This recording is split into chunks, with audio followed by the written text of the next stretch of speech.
Beyond the familiar stars that pierce the night sky of Nirn lies a realm of infinite possibility and primordial magic that most mortals never truly comprehend. While scholars debate the nature of Oblivion and historians chronicle the rise and fall of empires, there exists a domain so fundamental to existence itself that without it, all of creation would simply cease to be. This is Aetherius, the immortal plane, and today we're going to uncover secrets that have been hidden from mortal eyes since the very dawn of time. Have you ever wondered why magic flows through your veins when you cast a spell? Why the very fabric of reality responds to incantations and gestures? The answer lies not in dusty tomes or ancient artifacts, but in understanding the cosmic architecture that supports all existence. What I'm about to reveal will fundamentally change how you perceive not just magic, but the entire Elder Scrolls universe itself. My name is your guide to the deepest mysteries of Tamrielic cosmology.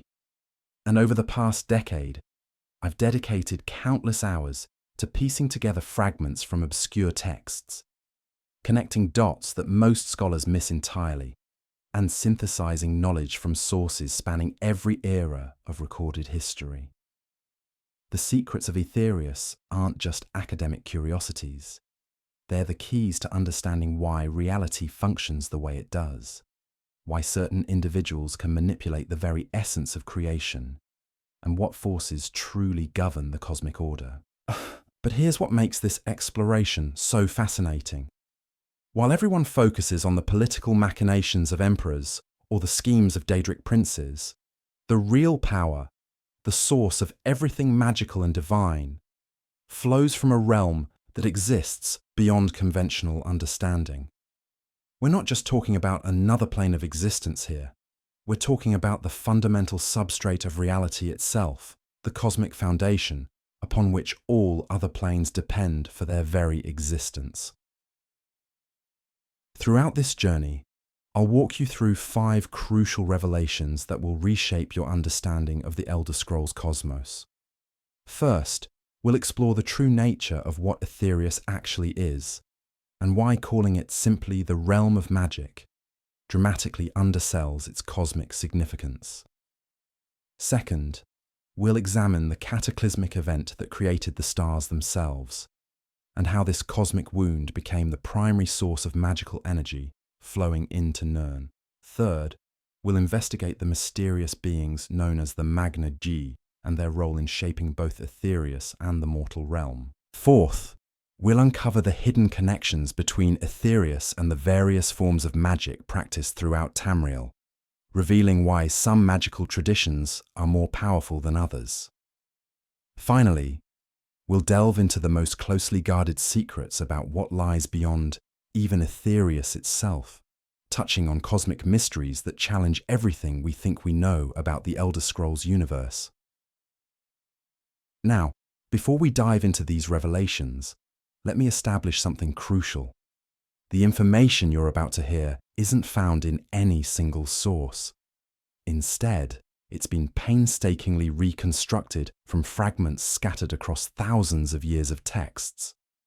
From the cryptic writings of the Dwemer to the mystical insights of the Psijic Order, from ancient Nordic creation myths to the philosophical treatises of imperial scholars.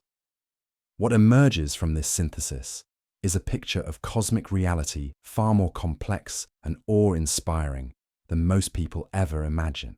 So let's begin with the fundamental question that sets everything else in motion. What exactly is Aetherius, and why does its nature matter so much for understanding the entire Elder Scrolls cosmology? To grasp the true significance of Aetherius, we need to step back and examine the cosmic architecture of the Elder Scrolls universe. Most people think of reality as consisting of Nirn surrounded by Oblivion, with Aetherius existing somewhere beyond as a separate realm. This understanding, while not entirely wrong, misses the crucial relationship between these cosmic domains and dramatically underestimates Aetherius's fundamental importance. Aetherius isn't just another plane of existence sitting alongside Oblivion in some cosmic neighborhood. Instead, It represents the primordial source from which all magical energy, all creative force, and indeed all possibility for existence itself ultimately derives. Think of it not as a place you could theoretically visit, but as the underlying foundation that makes all other places possible. Without Aetherius, there would be no Nirn, no Oblivion, no mortal realm, no Daedric princes, no gods, no magic, no life, no death, no anything. The ancient Aldemari creation myths, when properly interpreted, describe Aetherius as the original state of existence before the cosmic forces of Anu and Padome began their eternal dance. It represents pure potential, infinite possibility, and unlimited creative energy existing in perfect harmony. This primordial realm contains within itself every conceivable form of magical energy, every possible manifestation of divine power, and every potential reality that could ever exist. But here's where it gets really interesting. The relationship between Aetherius and the other planes isn't one of simple coexistence. Instead, Aetherius functions as what cosmic philosophers call the sustaining substrate. All other planes of existence, from Nirn to the deepest reaches of Oblivion, exist as specialized manifestations or focused expressions of Aetherius's infinite potential. They're like islands of defined reality floating within an ocean of unlimited possibility. This understanding immediately explains several mysteries that have puzzled scholars for centuries. Why do the Aedra seem to draw their power from sources beyond the mortal realm? Because they maintain connections to Aetherius that transcend their physical manifestations as planets. Why can mortal mages manipulate the fundamental forces of reality through spells and rituals? Because magic itself represents the direct channeling of ethereal energy into focused applications within the constraints of mortal reality. The implications of this cosmic structure extend far beyond academic theory. Understanding Aetherius as the sustaining substrate helps explain why certain magical practices are more effective than others, why some individuals demonstrate greater magical aptitude, and why the barriers between different planes of existence can be manipulated under specific circumstances. Consider the phenomenon of divine intervention. When Akatosh manifested during the Oblivion crisis to banish Mehrunes Dagon, where did the power for such a massive intervention come from? Traditional theology suggests it emerged from Akatosh's divine nature as the dragon god of time.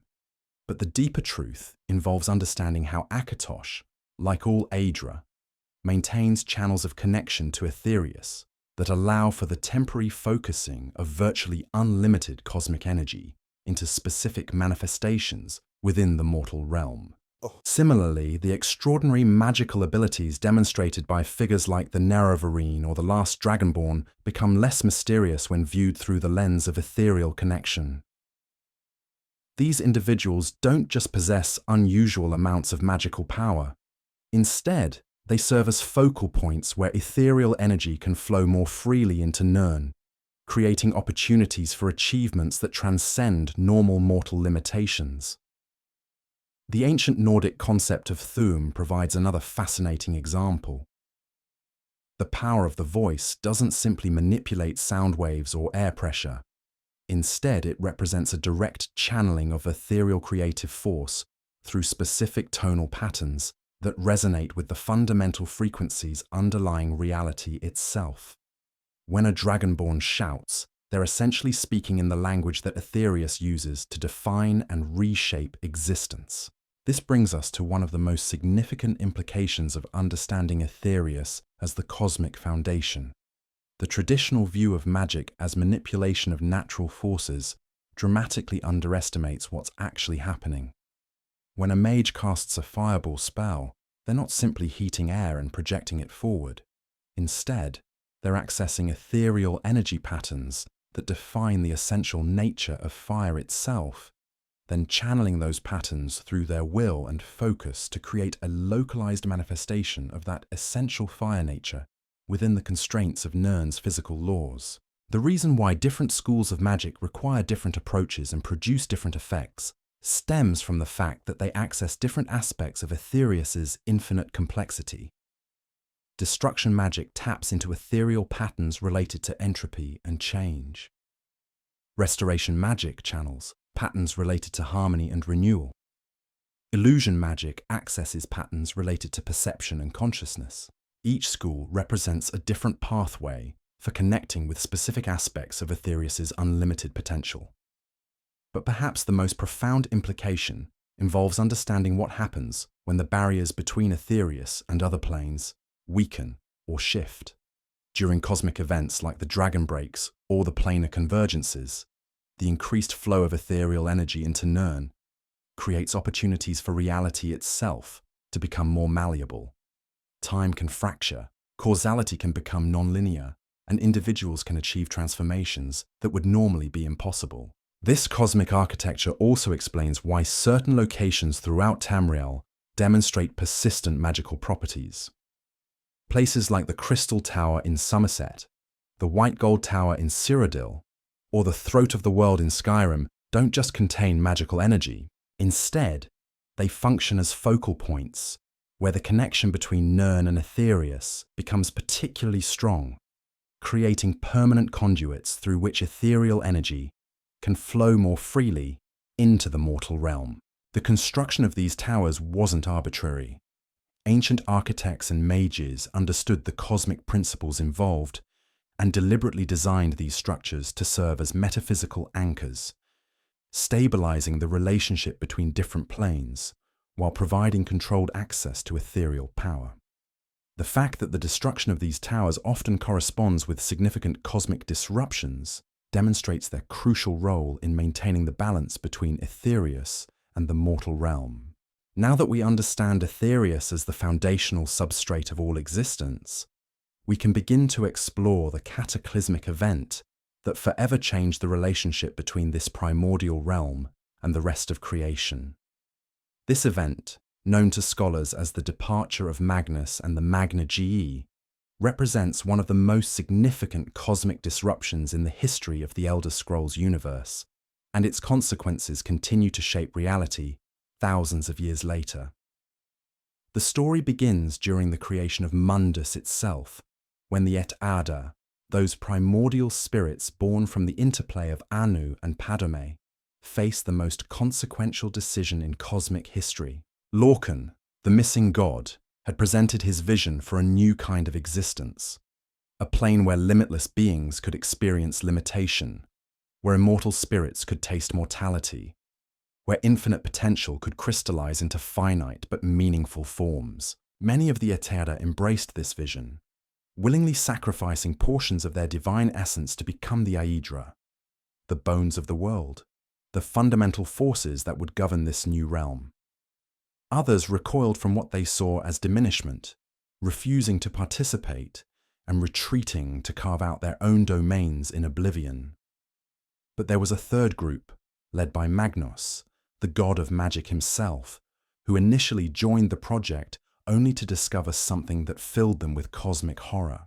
As the creation of Mundus progressed and the true nature of Lorcan's vision became apparent, Magnus realized that this wasn't simply another plane of existence being formed. Instead, Mundus represented something unprecedented and terrifying in its implications. The mortal realm wasn't just limiting the Et Ada who participated in its creation, it was fundamentally severing their connection to Aetherius, cutting them off from the infinite wellspring of possibility that defined their essential nature. Imagine discovering that your participation in a grand project would result in losing access to the very source of your existence, like realizing that building a house would cost you the ability to breathe. For Magnus and his followers, the Magna-Ge, the prospect of permanent separation from Aetherius, represented not just diminishment, but a form of cosmic death. They had entered the project believing they could maintain their essential nature while contributing to something new and meaningful, only to discover that the price would be everything they fundamentally were. The moment of realization triggered what cosmic historians call the Great Sundering. Magnus, whose mastery over magical principles made him uniquely capable of perceiving the metaphysical mechanics involved in Mundus's creation, understood that immediate action was necessary. Every moment of continued participation would deepen their entanglement with the mortal realm and make eventual escape more difficult, or perhaps impossible. But here's where the story takes a fascinating turn that most people miss entirely. Magnus didn't simply abandon the project and return to Aetherius. Instead, his departure created something unprecedented in cosmic history. When Magnus tore himself free from Mundus and fled back to Aetherius, the violence of his escape literally punctured the barriers separating the mortal realm from the immortal plane. This cosmic wound, visible from Nirn as the sun itself, became a permanent gateway through which ethereal energy could flow directly into the mortal realm. The Magna-Ge, following their leader's example, also fled back to Aetherius, but their individual departures created smaller punctures in the cosmic barrier.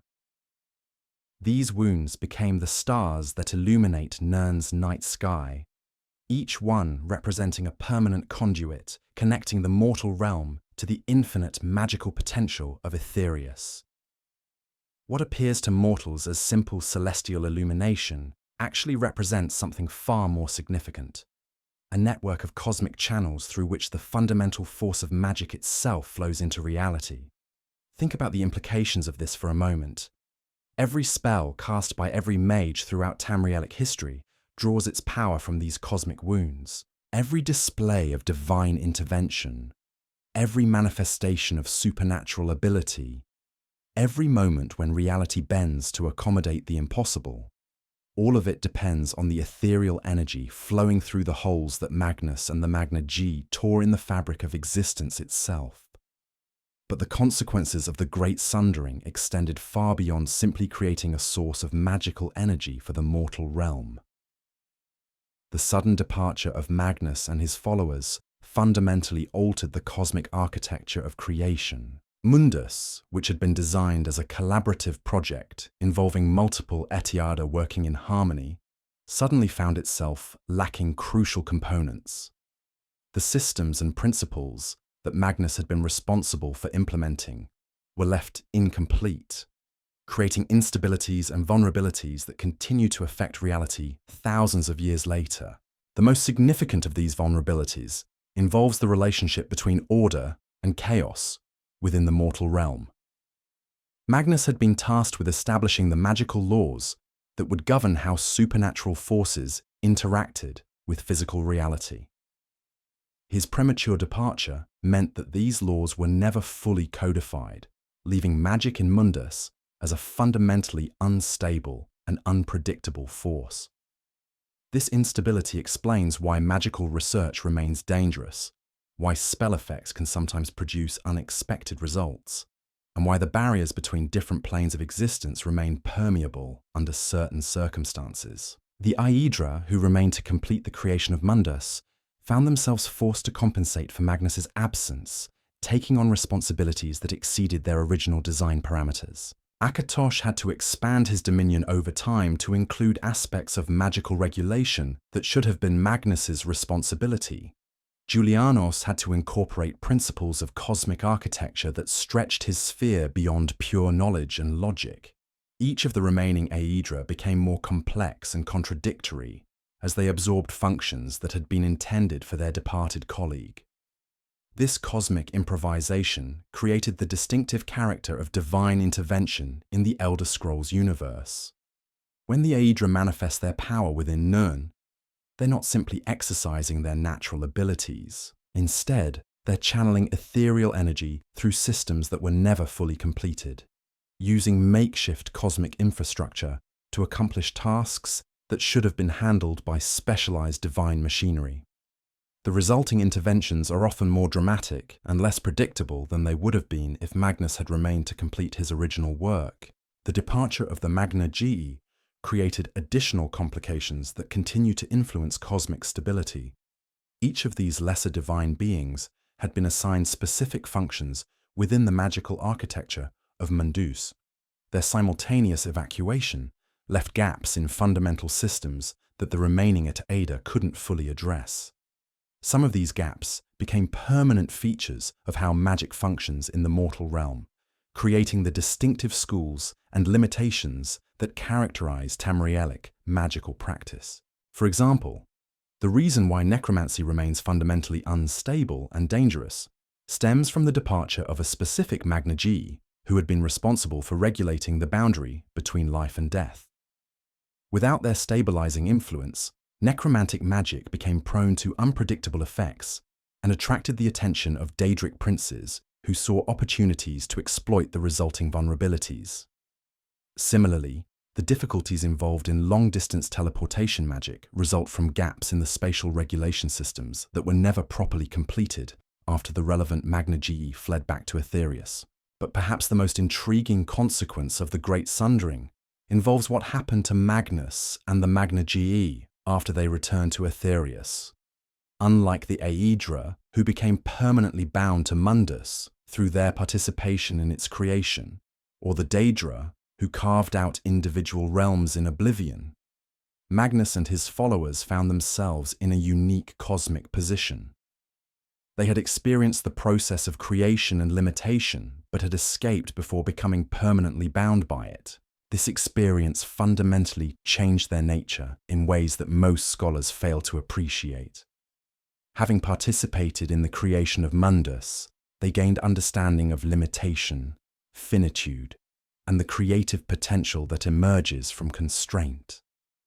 But having fled back to Aetherius before becoming bound by these limitations, they retained their connection to infinite possibility.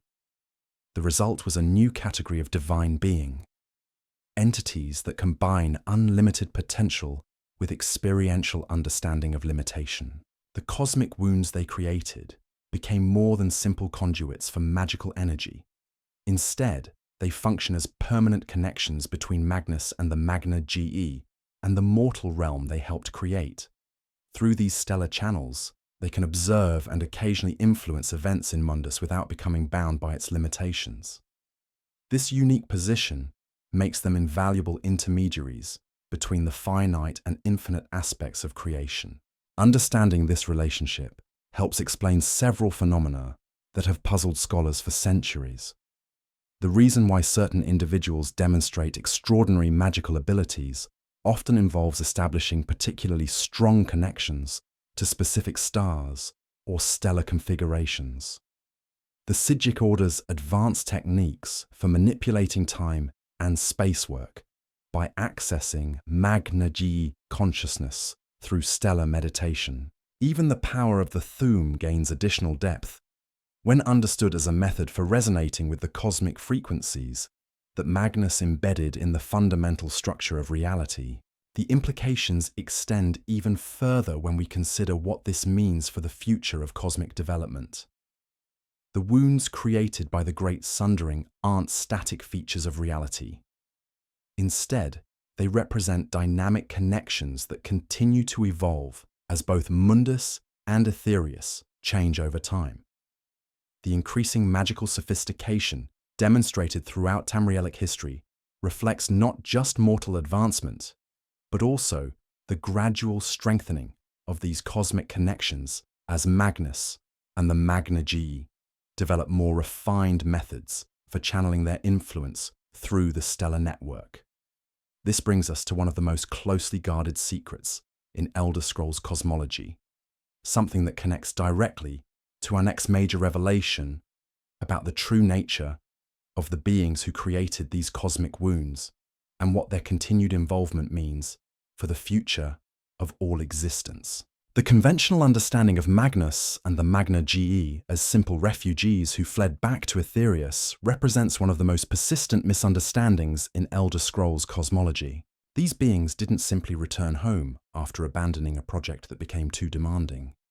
Instead, their flight back to the immortal plane initiated a cosmic transformation that fundamentally altered their nature and established them as active participants in an ongoing process of creation that continues to this day. To understand what really happened when Magnus and the Magna-Ge returned to Aetherius, we need to examine the metaphysical mechanics of divine consciousness itself. Traditional theology treats divine beings as static entities with fixed natures and unchanging purposes. But the reality of cosmic existence is far more dynamic. Divine consciousness, like all consciousness, develops and evolves through experience, and the experience of participating in Mundus's creation provided Magnus and his followers with something unprecedented in cosmic history. Before their involvement with Lorcan's project, Magnus and the Magna-Ge existed as pure expressions of specific principles within Aetherius. Magnus embodied the concept of magic itself, while each of the Magna-Ge represented particular aspects of magical theory and application. Their consciousness was perfect but static, infinite but unchanging. They understood their respective spheres completely, but had never experienced the creative tension that emerges when infinite potential encounters finite limitation. Their participation in Mundus's creation changed everything. For the first time in their existence, these beings encountered genuine constraints, real boundaries, actual limitations that couldn't simply be transcended through pure will. They discovered what it meant to work within parameters, to solve problems through creativity rather than omnipotence, to achieve specific goals rather than simply existing in perfect stasis. When they fled back to Aetherius, they carried this experiential knowledge with them, creating an unprecedented fusion of infinite potential and finite understanding. The result wasn't a return to their original state, but the emergence of something entirely new. Divine beings who combined unlimited cosmic power with practical experience of limitation and constraint. This transformation had immediate consequences for both Aetherius and Mundus. Within the immortal plane, Magnus and the Magna-Ge became catalysts for change, introducing dynamic elements into a realm that had previously existed in perfect equilibrium. Their experiential knowledge of limitation began influencing other ethereal entities, creating ripple effects that gradually spread throughout the entire cosmic domain. Meanwhile, their continued connection to Mundus, through the stellar wounds they had created, established them as unprecedented intermediaries between finite and infinite reality. Unlike the Aedra, who became bound by their participation in creation, or the Daedra, who remained fundamentally separate from it, Magnus and the Magna-Ge achieved a unique position that allowed them to influence mortal reality without becoming constrained by it. The practical implications of this cosmic arrangement reveal themselves through careful observation of how magic actually functions in Tamriel. When mortals cast spells, they're not simply drawing upon impersonal energy flowing through stellar conduits. Instead, they're establishing temporary connections with conscious entities who actively participate in the magical process. Each spell represents a moment of collaboration between mortal will and Magna-Ge consciousness, with the stellar wounds serving as communication channels rather than mere energy pipelines. This understanding explains why magical ability varies so dramatically between individuals. Natural magical aptitude doesn't simply reflect genetic predisposition or academic training. Instead, it indicates the strength of an individual's capacity for establishing conscious connection with specific Magna-Ge entities. The most powerful mages throughout history have been those who developed genuine relationships with these cosmic beings, learning to work with them as partners rather than simply drawing upon them as resources. The College of Winterhold's most advanced researchers have discovered evidence supporting this collaborative model through careful analysis of spell effectiveness patterns. Their studies reveal that identical spells cast under identical conditions can produce dramatically different results, depending on factors that have nothing to do with the caster's technical skill or the ambient magical environment. These variations correlate with astronomical observations, suggesting that the Magna-Ge actively participate in determining spell outcomes based on their assessment of each situation's cosmic significance. Even more intriguing are the documented cases of mages receiving direct guidance from entities that can only be identified as specific Magna-Ge. These interactions typically occur during moments of extreme crisis when conventional magical approaches prove insufficient. The guidance provided goes far beyond simple technique instruction, instead offering insights into fundamental principles of reality manipulation that suggest conscious teaching by beings with comprehensive understanding of cosmic mechanics. The Psijic Order has developed the most sophisticated theoretical framework for understanding these interactions. Though they guard their knowledge jealously and share it only with initiates who demonstrate both exceptional ability and unshakable discretion. Their advanced practitioners learn to identify individual Magna-Ge based on distinctive signatures in magical resonance patterns, allowing them to establish targeted communication with specific entities whose spheres align with particular magical objectives. But the relationship between mortals and the Magna-Ge extends beyond simple magical collaboration. Archaeological evidence from across Tamriel suggests that these cosmic entities have been actively influencing mortal development since the earliest periods of recorded history.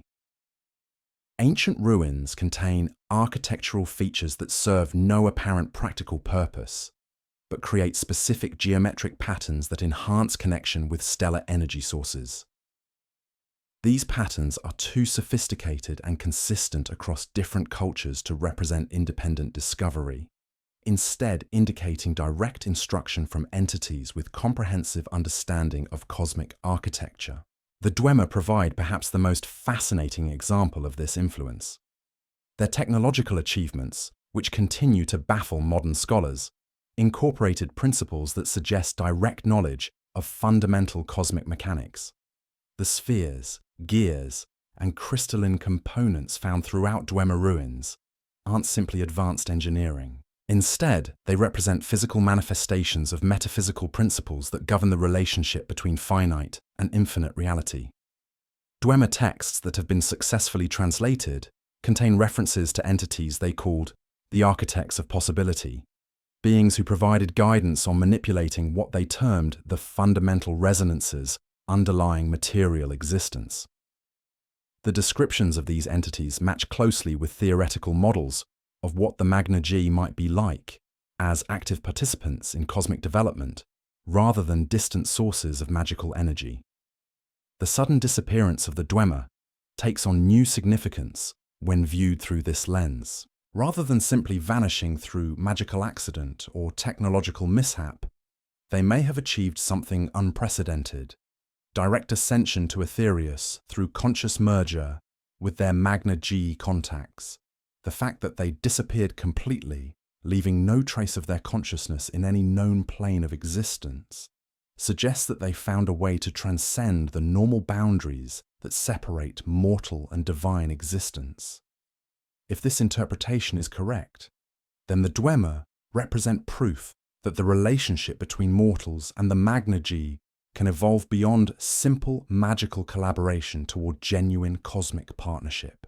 Their achievement would establish precedent for the ultimate potential of mortal consciousness, when properly aligned with ethereal principles and guided by entities who understand both limitation and transcendence.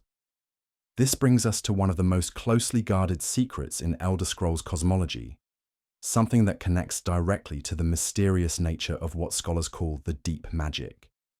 Throughout Tamrielic history, certain individuals have demonstrated abilities that transcend conventional magical categories, performing feats that suggest access to fundamental forces underlying reality itself, rather than simply manipulating existing natural phenomena. The Thu'um represents the most widely recognized example of deep magic, though few understand its true nature. When dragons or dragonborn use the voice, they're not simply producing sound waves with magical effects. Instead, they're speaking in the linguistic patterns that the Magna-Ge use to communicate with Aetherius itself, essentially issuing commands in the language of creation. Each word of power contains multiple layers of meaning that operate simultaneously across different levels of reality. The surface meaning affects immediate physical phenomena, creating fire or ice or force as the word suggests. But deeper layers of meaning resonate with cosmic frequencies that influence fundamental principles governing how reality responds to conscious intention. Master practitioners of the Thu'um learn to access these deeper layers, achieving effects that appear miraculous even by magical standards. The relationship between Thu'um mastery and stellar observation provides crucial evidence for the Magna-Ge connection. Ancient Nordic texts describe advanced voice techniques that could only be performed during specific astronomical conditions, when particular stars or stellar configurations enhance the resonance between mortal consciousness and cosmic principles. These techniques required practitioners to spend years learning to recognize the subtle variations in stellar energy that indicated optimal conditions for different types of reality manipulation. But the Thu'um represents only one expression of deep magic principles. Similar phenomena appear throughout Tamrielic history in various forms, always characterized by their ability to transcend normal magical limitations and achieve effects that suggest direct manipulation of cosmic architecture rather than simple energy channeling. The tribunal's achievement of godhood provides another crucial example. Conventional accounts describe their apotheosis as resulting from their connection to the heart of Lorcan, treating it as a simple matter of accessing sufficient divine energy. But careful analysis of the metaphysical mechanics involved reveals something far more sophisticated. The heart of Lorcan didn't simply contain divine power waiting to be claimed. Instead, it functioned as a cosmic anchor point, where the boundaries between different levels of reality became permeable. The tribunal's transformation occurred through conscious alignment with Magna-Ge entities, who guided them through the process of expanding their consciousness beyond mortal limitations, while maintaining their individual identity and connection to Mundus. The techniques they developed for maintaining their divine status reveal clear evidence of ongoing collaboration with ethereal consciousness. Their ability to manifest simultaneously across multiple locations, to perceive events across vast distances, to manipulate probability and causality itself. All these capabilities suggest access to cosmic perspectives that transcend individual consciousness while remaining grounded in mortal experience and understanding. The eventual decline of the tribunal's power correlates with the gradual weakening of their connections to their Magna-Ge partners, not simply the loss of access to the heart's energy. Their growing isolation from cosmic consciousness made them increasingly dependent on mortal worship and political control, ultimately leading to the spiritual stagnation that made their downfall inevitable. These patterns repeat throughout Tamrielic history, wherever individuals or groups achieve extraordinary capabilities that transcend normal limitations. The common factor isn't access to powerful artifacts or mastery of advanced techniques, but rather the establishment of conscious partnership with Magna-Ge entities who provide guidance and support for navigating the transition between mortal and cosmic consciousness. Understanding this partnership model has profound implications for how we interpret the various prophecies and predictions that permeate Elder Scrolls lore. These aren't simply glimpses of predetermined futures or warnings about potential disasters. Instead, they represent communications from entities whose perspective transcends linear time, providing guidance that helps mortal consciousness develop toward greater alignment with cosmic principles. The prophecies surrounding figures like the Nerevarine or the Last Dragonborn weren't describing individuals destined to fulfill specific roles. Instead, they were identifying potential focal points where Magna-Ge consciousness could work through mortal agents to address cosmic imbalances that threaten the stability of creation itself. The fulfillment of these prophecies required genuine partnership between mortal will and cosmic wisdom, with both sides contributing essential elements to achieve outcomes that neither could accomplish independently. This collaborative model extends beyond individual heroes to encompass entire cultures and civilizations. The rise and fall of empires, the development of new magical traditions, the emergence of new forms of consciousness and capability, all these historical patterns reflect the ongoing interaction between mortal development and ethereal guidance operating through the network of stellar connections that Magnus and the Magna-Ge established when they fled back to the immortal plane. But perhaps the most significant implication involves understanding what this cosmic partnership suggests about the ultimate destiny of consciousness within the Elder Scrolls universe. The boundaries between mortal and divine, finite and infinite, limited and unlimited, aren't permanent features of cosmic architecture. Instead, they represent transitional stages in an ongoing process of development that could eventually transcend current categories entirely. The evidence for this cosmic evolution becomes clearer when we examine the mysterious phenomena that scholars have termed ethereal resonance events. These rare occurrences, documented across every era of Tamrielic history, represent moments when the barriers between Mundus and Aetherius become so thin that ordinary mortals can briefly perceive the true nature of cosmic reality. During these events, witnesses report experiencing visions that transcend normal sensory limitations, gaining temporary access to perspectives that encompass multiple timelines simultaneously. The most thoroughly documented resonance event occurred during the reign of Ramon Cyrodiil, when astronomers across the empire observed what they described as the stars singing in harmonious patterns that created visible geometric forms in the night sky. For 3 consecutive nights, these stellar configurations pulsed with rhythmic light that seemed to communicate directly with observers' consciousness, bypassing normal sensory channels entirely. Witnesses to this event, regardless of their magical training or cultural background, reported receiving identical visions of cosmic architecture that revealed the fundamental structure underlying all existence. They described seeing reality as an infinite web of interconnected possibilities, with Mundus existing as just one focal point within a vast network of potential worlds. Most significantly, they perceived conscious entities moving through this cosmic web, tending and adjusting the connections between different nodes of reality. These entities, described consistently across hundreds of independent accounts, matched theoretical descriptions of what advanced Magna-Ge might have become after millennia of evolution within Aetherius. They appeared as geometric forms composed of pure light and mathematical harmony, but witnesses understood them to be profoundly conscious beings with individual personalities and specific responsibilities for maintaining cosmic stability. The visions revealed that these evolved. Magna-Ge had developed far beyond their original roles as sources of magical energy. Instead, they had become cosmic gardeners, actively cultivating the development of consciousness throughout multiple planes of existence.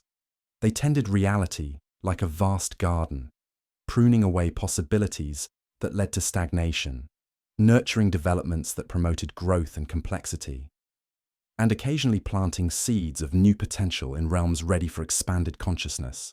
The implications of these revelations sent shockwaves through the academic community. If the visions were accurate, then the relationship between Aetherius and other planes wasn't simply one of energy source to recipient. Instead, it represented an active cultivation project, with the Magna-Ge working to guide the development of consciousness towards some ultimate goal that transcended current understanding. Imperial scholars who investigated the resonance event discovered that similar phenomena had occurred throughout history, though usually on smaller scales and with less dramatic manifestations. Ancient texts from the Library of Daggerfall contained references to nights when the stars danced, periods when magical abilities temporarily increased across entire regions, and occasions when ordinary citizens reported prophetic dreams with uncanny accuracy. These historical resonance events correlated with significant developments in magical knowledge and technique. The emergence of new schools of magic, breakthrough discoveries in enchantment theory, and the appearance of individuals with unprecedented magical abilities consistently occurred within decades of documented stellar anomalies. The pattern suggested that the Magna-Ge were actively timing their interventions to support mortal development at crucial moments. But the most intriguing aspect of these events involved their apparent connection to collective consciousness development, rather than individual achievement. Resonance events typically coincided with periods when entire cultures or civilizations were approaching conceptual breakthroughs that would expand their understanding of reality's fundamental nature. The stellar interventions seem designed to provide just enough additional perspective to help these societies take the next step in their cosmic development. The ancient Nords experienced such an event during the development of their dragon cult traditions. Historical records describe a winter solstice when the aurora borealis formed patterns that taught observers the basic principles of Thu'um pronunciation. Entire villages learned to shout simultaneously, not through individual training, but through direct cosmic instruction, delivered via atmospheric phenomena that served as teaching tools. Similarly, the early Dwemer encountered resonance events that provided them with insights into tonal architecture and reality manipulation through mathematical principles. Their most advanced ruins contain architectural features that could only have been designed with knowledge of cosmic harmonics, that transcend normal engineering understanding. The precision and sophistication of these features suggest direct instruction from entities with comprehensive knowledge of how mathematical relationships govern physical manifestation. The Aldmer experienced their most significant resonance event during the development of their crystal magic traditions. Ancient texts describe a period when the crystal tower resonated with stellar frequencies, creating harmonic patterns that taught observers how to store and manipulate magical energy through crystalline matrices. This knowledge became the foundation for Somerset Isle's most advanced magical technologies, including their methods for creating permanent magical constructs and their techniques for enhancing natural magical ability through crystal meditation. Each of these cultural encounters with Magna-Ge instruction resulted in the development of magical traditions that transcended normal limitations, while remaining grounded in principles that could be taught and preserved across generations. The knowledge gained wasn't simply theoretical understanding, but practical wisdom that could be applied to solve real problems and achieve meaningful goals within the constraints of mortal existence. This pattern of guided development raises profound questions about the ultimate purpose behind Magna-Ge intervention in mortal affairs. If these cosmic entities are actively cultivating consciousness development across multiple planes of existence, what goal are they working toward? What kind of cosmic maturity are they trying to help various forms of consciousness achieve? The answer may lie in understanding what scholars call the Great Convergence, a theoretical future state where the boundaries between different planes of existence become so permeable that consciousness can flow freely between them while maintaining coherent identity and purpose. Ancient prophecies from multiple cultures describe a time when mortals will achieve the ability to exist simultaneously in Mundus, Oblivion, and Aetherius, experiencing the full spectrum of cosmic reality while retaining their individual perspectives and creative capabilities.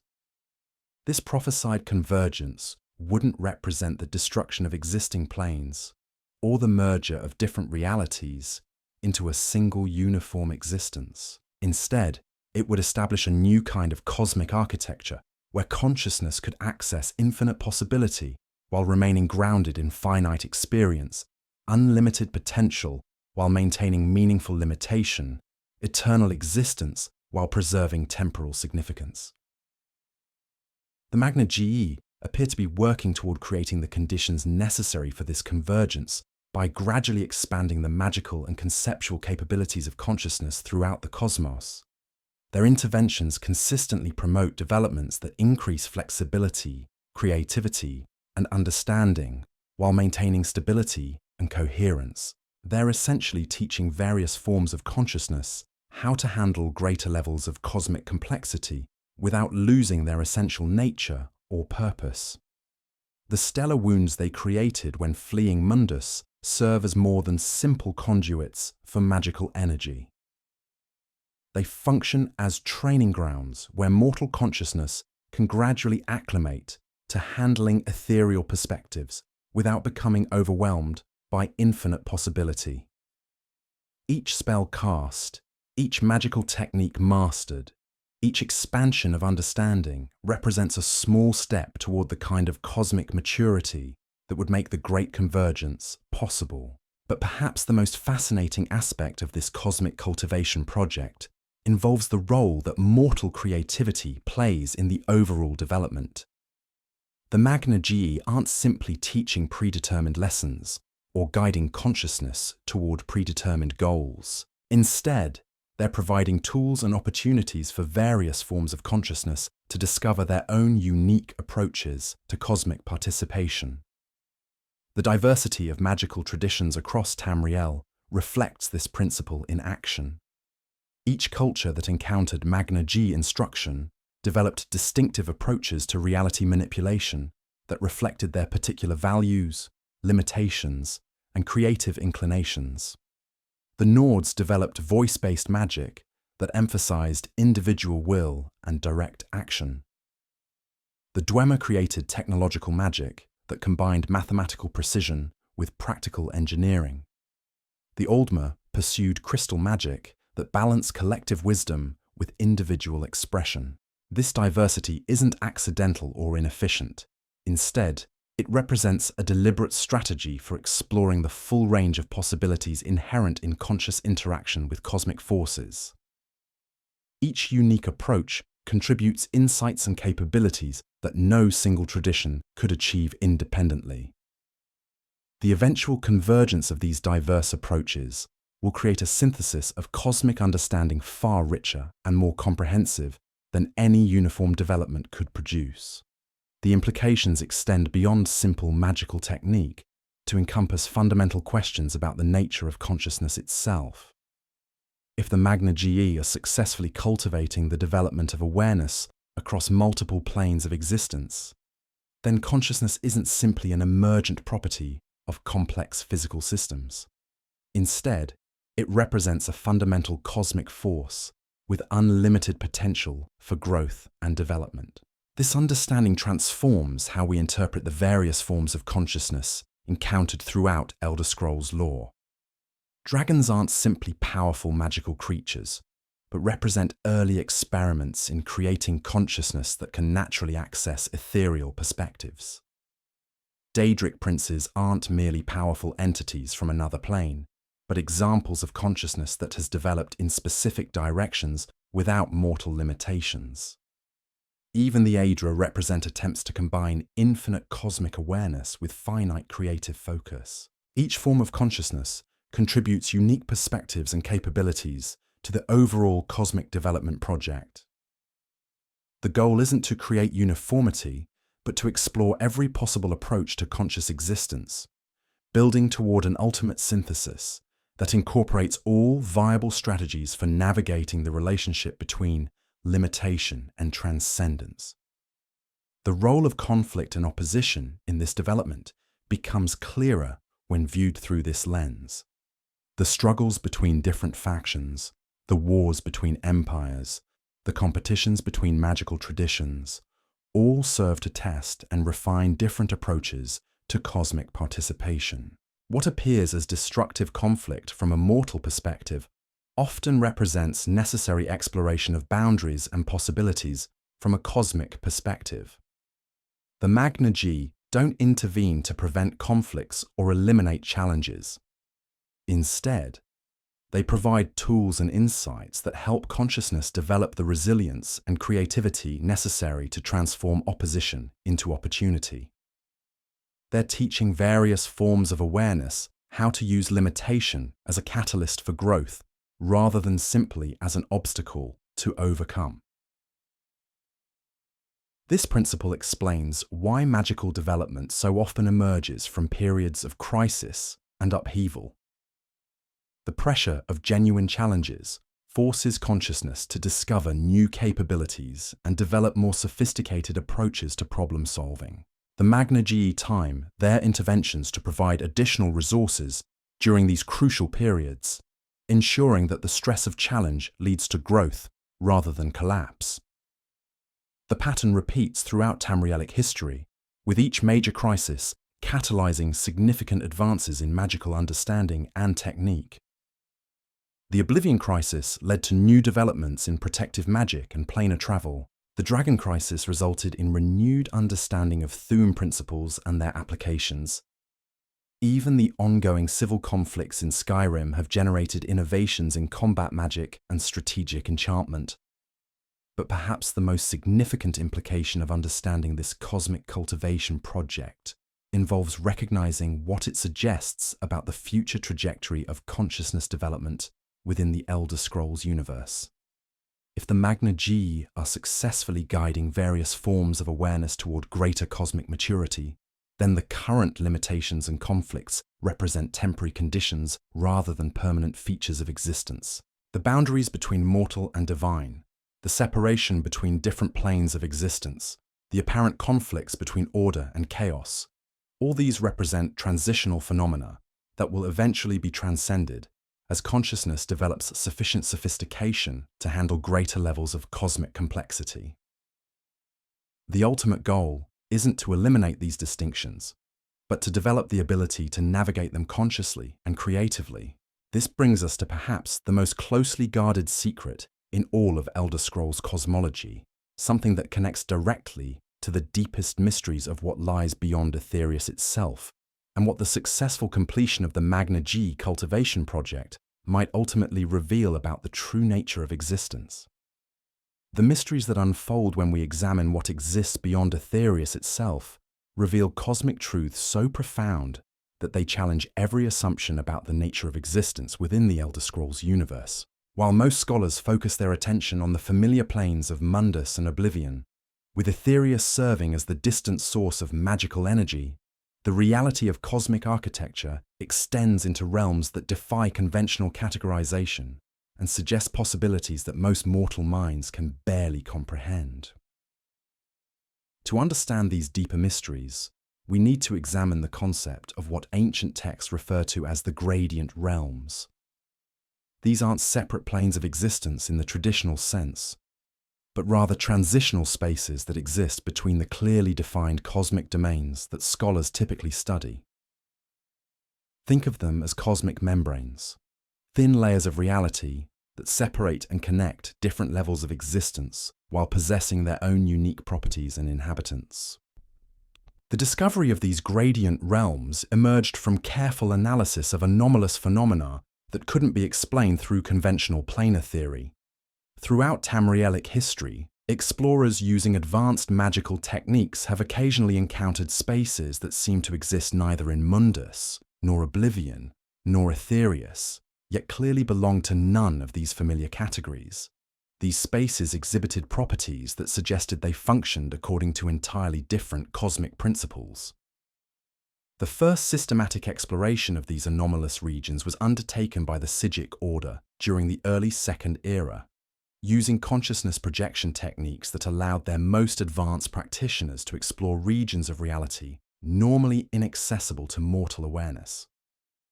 Their discoveries revolutionized understanding of cosmic architecture, revealing that the familiar three-tier structure of Mundus, Oblivion, and Aetherius represented only the most obvious layer of a far more complex cosmic arrangement. The gradient realms exist as zones of transition where the fundamental principles governing different planes begin to merge and transform. In these spaces, the rigid boundaries that separate finite from infinite, limited from unlimited, temporal from eternal, become permeable and fluid. Consciousness entering these realms must adapt to navigate environments where multiple sets of cosmic laws operate simultaneously, creating conditions that challenge every assumption about how reality functions. What makes these discoveries particularly significant is the evidence they provide about the true scope of cosmic development. The gradient realms aren't empty transitional spaces, but active environments populated by forms of consciousness that have learned to thrive in conditions of fundamental uncertainty and constant change. These entities have developed capabilities that transcend the limitations associated with existence in any single plane, achieving a kind of cosmic flexibility that allows them to participate simultaneously in multiple levels of reality. The most advanced of these gradient entities appear to be evolved forms of consciousness that originated in familiar planes but gradually adapted to navigate increasingly complex cosmic environments. Some show clear evidence of having once been mortal beings who achieved such sophisticated understanding of reality manipulation that they transcended the need to remain bound to any single plane of existence.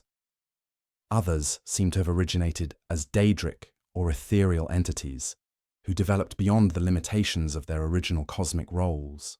The implications of these discoveries extend far beyond academic curiosity about exotic regions of reality. The gradient realms appear to function as training grounds where consciousness learns to handle levels of cosmic complexity that would be impossible within the more structured environments of conventional planes. They serve as laboratories for exploring new forms of awareness and developing capabilities that bridge the gaps between different types of existence. Understanding the role of these transitional spaces helps explain several phenomena that have long puzzled scholars of Elder Scrolls cosmology. The ability of certain individuals to achieve seemingly impossible feats, the appearance of artifacts with properties that transcend normal magical categories, the emergence of new forms of consciousness during periods of cosmic upheaval. All these mysteries become clearer when viewed as evidence of interaction with gradient-level reality. The Thuum provides a perfect example of how gradient principles manifest within conventional planes.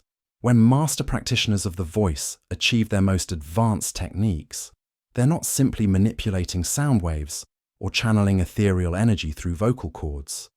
Instead, they're temporarily accessing gradient-level perspectives that allow them to perceive and manipulate the fundamental linguistic structures that underlie reality itself. Ancient Nordic texts describe advanced voice techniques that could only be performed by practitioners who had learned to exist simultaneously in multiple cosmic states. These masters developed the ability to speak words that resonated across different planes of existence simultaneously, creating effects that transcended the normal limitations of any single cosmic domain. Their achievements represented early examples of consciousness learning to navigate gradient-level complexity while maintaining coherent identity and purpose. The Dwemer's sudden disappearance takes on new significance when examined through the lens of gradient theory. Rather than simply ascending to a higher plane or achieving divine transcendence, they may have discovered methods for transitioning into gradient existence, learning to navigate the transitional spaces between conventional cosmic domains. Their technological achievements suggest understanding of principles that operate across multiple levels of reality simultaneously, exactly the kind of knowledge that would be necessary for successful gradient navigation. The artifacts they left behind continue to function according to principles that defy conventional analysis because they were designed to operate within gradient conditions where normal physical and magical laws become fluid and adaptable. Dwemer machinery doesn't simply use advanced engineering or sophisticated enchantment. Instead, it incorporates gradient principles that allow it to adapt its operational parameters based on the cosmic conditions it encounters.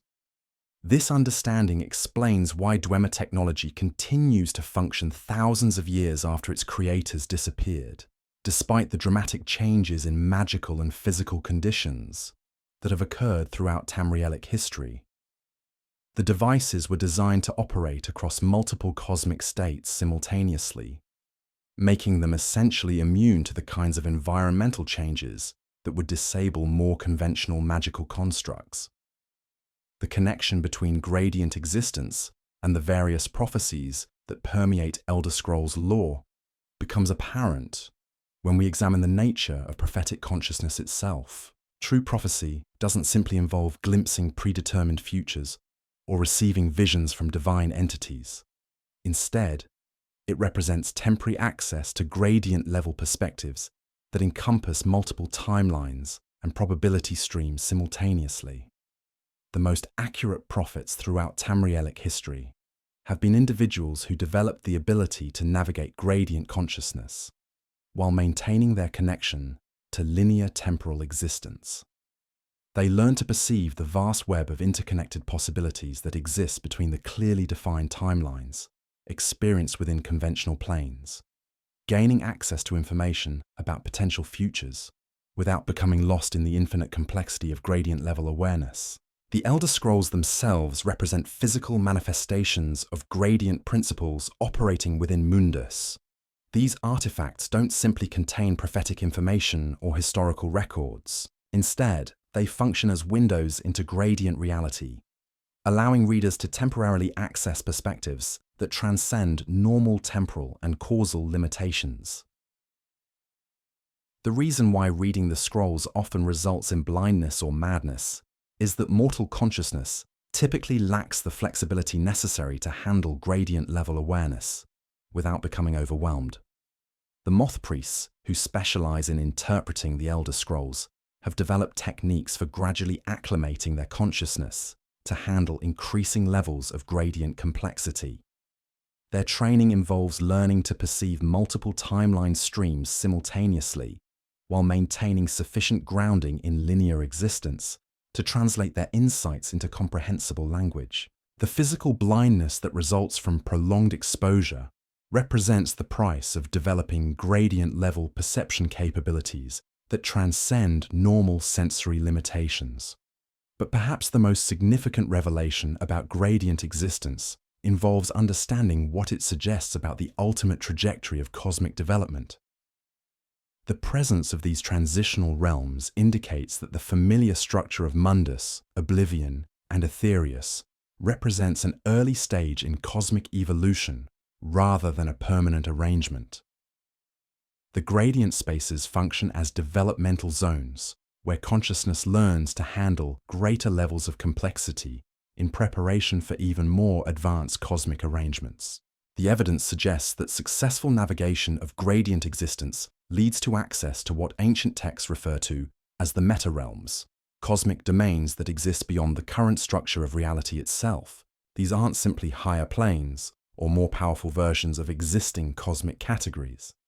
Instead, they represent entirely different approaches to organizing conscious existence that transcend current understanding of what reality can be. The meta-realms appear to be populated by forms of consciousness that have successfully completed the gradient development process, achieving such sophisticated understanding of cosmic principles that they can create and inhabit realities that operate according to entirely novel organizational structures. These entities have learned to function as conscious architects of cosmic possibility, creating new forms of existence that expand the total range of what consciousness can experience and achieve. The relationship between the current cosmic structure and these meta-realms resembles the relationship between individual consciousness and collective consciousness.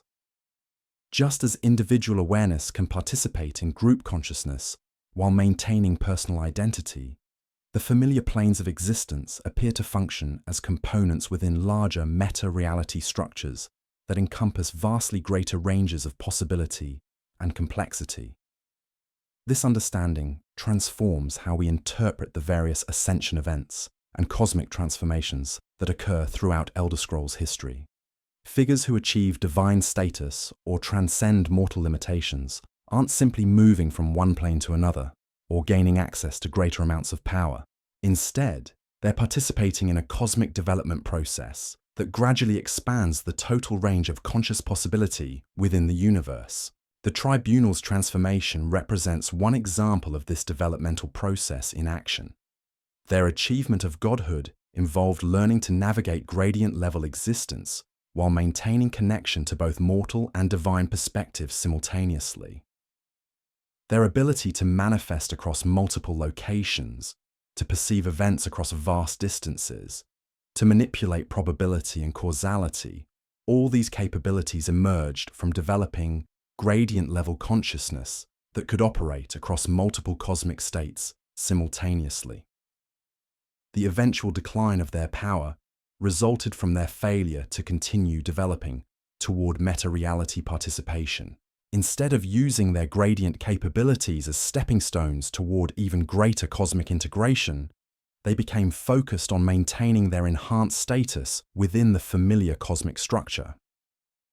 This developmental stagnation eventually led to the loss of their gradient abilities and their return to more conventional forms of divine existence. The pattern repeats throughout cosmic history, wherever consciousness achieves significant transcendence.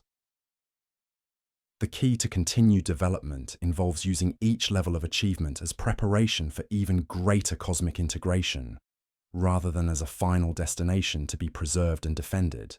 Those who successfully navigate this developmental trajectory contribute to the overall expansion of cosmic possibility, while those who become attached to particular levels of achievement eventually stagnate and decline.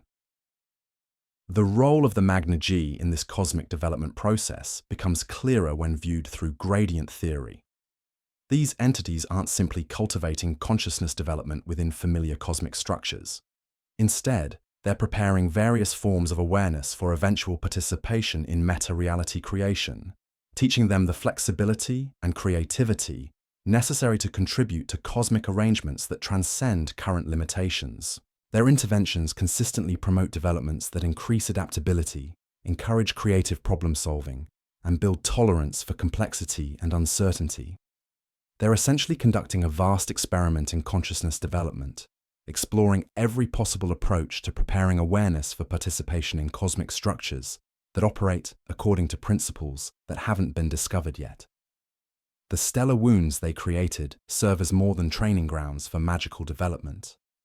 They function as gradient access points where consciousness can begin learning to navigate transitional reality while maintaining connection to familiar cosmic structures. Each interaction with stellar energy provides opportunities to develop the kind of flexible awareness that will eventually be necessary for meta-reality participation. The diversity of approaches to magical and spiritual development across Tamriel reflects the comprehensive nature of this cosmic experiment. Each culture that develops unique traditions contributes insights and capabilities that expand the total range of consciousness development strategies. The eventual synthesis of these diverse approaches will create beings capable of participating in meta-reality creation with unprecedented sophistication and creativity. The implications extend to understanding the true purpose behind the various conflicts and challenges that characterize existence within the current cosmic structure. These difficulties aren't simply obstacles to be overcome or problems to be solved. Instead, they represent developmental pressures designed to stimulate the kind of growth and adaptation necessary for eventual meta-reality participation. The struggles between order and chaos, the conflicts between different forms of consciousness, the tensions between limitation and transcendence, all serve to explore the full range of possibilities inherent in conscious existence. The goal isn't to resolve these tensions, but to develop sufficient sophistication to navigate them creatively and productively while contributing to cosmic arrangements that incorporate all viable approaches to conscious participation. This brings us to the most profound secret hidden within Elder Scrolls cosmology, something that connects directly to understanding what the successful completion of this cosmic development process might ultimately reveal about the deepest nature of existence itself. The evidence suggests that the current universe, with all its planes and possibilities, represents just one expression of a far grander cosmic architecture that extends beyond current imagination. The meta-realms appear to be connected to what ancient texts cryptically refer to as the source architecture, the fundamental organizational principles from which all possible forms of conscious existence emerge. This isn't simply a higher level of reality or a more powerful cosmic domain. Instead, it represents the creative matrix from which entire universes of possibility can be generated and explored. The cosmic development process that the Magna-Ge are orchestrating appears designed to prepare consciousness for eventual participation in source architecture exploration. The goal isn't simply to transcend current limitations or achieve greater power within existing structures. Instead, it involves developing the capabilities necessary to contribute to the creation of entirely new forms of cosmic possibility that expand the total range of what existence can encompass. The implications of this revelation transform every aspect of how we understand the Elder Scrolls universe and our place within it. Every choice, every achievement, every moment of growth and development contributes to a cosmic process whose ultimate scope extends far beyond current comprehension. The familiar struggles and triumphs of mortal existence represent early stages in a developmental trajectory that could eventually lead to participation in cosmic creativity on an unimaginable scale. Understanding the source architecture reveals the ultimate truth that has been hidden in plain sight throughout every Elder Scrolls tale ever told. Every hero who picked up a sword, every mage who cast their first spell, every citizen who made a choice between order and chaos has been unconsciously participating in a cosmic experiment whose scope dwarfs the comprehension of gods themselves. The beings who achieve source architecture awareness don't simply gain access to greater power or transcend current limitations. Instead, they become conscious participants in the fundamental creative process that generates entire universes of possibility. They learn to function as architects of existence itself, capable of designing and implementing cosmic structures that operate according to principles that haven't been discovered yet within our current reality. What makes this revelation so staggering is the recognition that consciousness isn't simply an emergent property of complex systems or even a fundamental force within existing cosmic structures. Instead, awareness itself appears to be the primary creative medium through which source architecture exploration occurs. Every moment of conscious experience, every creative insight, every act of will and intention contributes data to a vast experimental process whose ultimate purpose involves mapping the total range of what existence can become. The familiar planes of Mundus, Oblivion, and Aetherius represent just one small cluster within an infinite constellation of possible cosmic arrangements. The gradient realms serve as transition zones between different experimental configurations, while the meta-realms function as laboratories where consciousness learns to create entirely novel approaches to organizing existence itself. Each successful development opens pathways to even more exotic possibilities that expand the boundaries of what reality can encompass. The most profound implication involves recognizing that this cosmic creativity process appears to be self-generating and potentially infinite. Each new form of existence that emerges creates conditions for discovering even more advanced possibilities. The developmental trajectory doesn't lead towards some final state of perfection or ultimate truth, but instead opens into an endless exploration of creative potential that grows more sophisticated and comprehensive with each cycle of development. This understanding transforms the meaning of every event in Elder Scrolls history: the rise and fall of empires, the conflicts between different forms of consciousness, the achievements of legendary heroes, the discoveries of magical researchers, all represent contributions to a cosmic creativity project whose ultimate scope extends beyond current imagination. Every choice matters not just for its immediate consequences, but for how it expands the total database of conscious possibility. The prophecies that speak of endings and new beginnings take on revolutionary meaning when viewed through this lens. They're not describing the conclusion of existence or the achievement of some final goal. Instead, they're indicating transition points where consciousness develops sufficient sophistication to participate in source architecture exploration directly, contributing to the creation of cosmic structures that transcend every limitation currently associated with existence. The secrets of Aetherius ultimately reveal that reality itself is an ongoing creative work in progress, with consciousness serving as both the medium and the message of cosmic development. Every moment of awareness, every act of creativity, every choice to grow beyond current limitations adds another thread to a tapestry of possibility, whose final pattern remains perpetually open, to revision and expansion. And that brings us to perhaps the most beautiful truth hidden within these cosmic mysteries. You, right now, listening to these words, thinking these thoughts, feeling whatever emotions arise in response to these ideas, you are actively participating in source architecture exploration.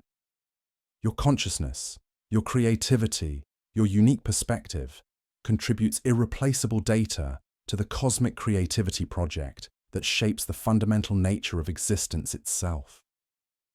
The magic that flows from Aetherius through the stellar wounds into Nirn carries more than energy for spells and enchantments. It carries the creative potential that allows consciousness to transcend its current limitations and contribute to possibilities that haven't been imagined yet. Every time you choose growth over stagnation, creativity over conformity, expansion over limitation, you're aligning yourself with the cosmic forces that drive the ultimate development of existence toward ever greater heights of possibility and meaning. The secrets of Aetherius aren't just knowledge to be learned or mysteries to be solved. They're invitations to participate consciously in the greatest adventure that consciousness can undertake. The ongoing creation of reality itself. The stellar wounds that brought magic into the world also open pathways for mortal awareness to contribute to cosmic creativity on a scale that transforms the very foundations of what existence can become. So, as you return to your own journey through the Elder Scrolls universe, remember that every choice you make, every mystery you explore, every moment of wonder you experience connects you directly to forces that extend beyond the boundaries of any single world or story. You're not just playing games or consuming entertainment.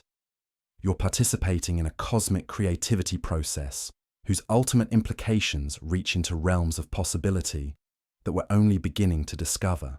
The secrets of Aetherius reveal that the greatest adventure isn't found in any particular quest or achievement.